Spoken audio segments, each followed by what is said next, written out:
uscire quasi di sera e già dal cielo ingarbugliata la luna intera si vedeva. Sembrava un giorno come un altro, un giorno ancora da passare, e invece avevo ancora molto da scoprire. Una statua incoronata mi disse: venga sua eccellenza, la sto aspettando e sarà lei di certo ad aprire la danza. In mezzo ai calici e ai boccali trovai ancora un po' di frutta, presi un grappolo di uva per la mia bocca.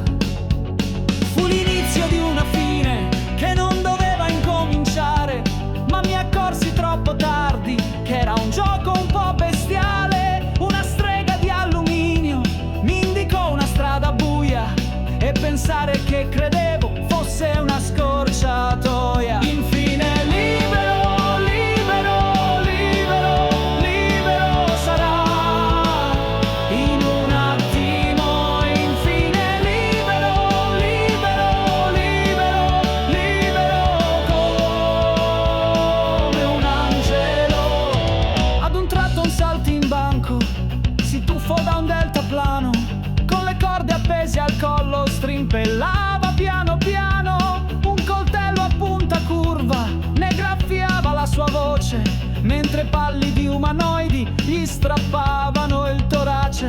A questo punto, proprio adesso, in questo preciso momento, arrivarono a migliaia come il fuoco in mezzo al vento. Telegrammi, fax di legno da ogni parte della terra, fotocopie d'onde corte annunciavano la guerra. Tanti uomini vestiti di vendetta come sassi cominciarono a sparare su se stessi come pazzi. Per nascondere l'ignoranza basterebbe stare in silenzio, di sapienza non si campa ma si vive di tanto in tanto. Infine libero, libero, libero, libero sarà in un attimo. Infine libero, libero, libero, libero come un angelo.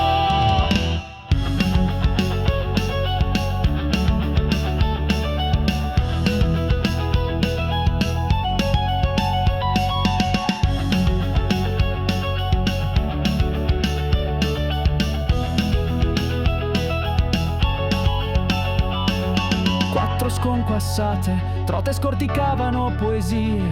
Al di là del gran giardino non mi accorsi delle mie. Legali gatti in fila indiana si azzannavano per hobby. Era un cane il gran maestro con i denti grandi grandi. Scusi, lei che cosa vuole? Non mi dica che sono il solo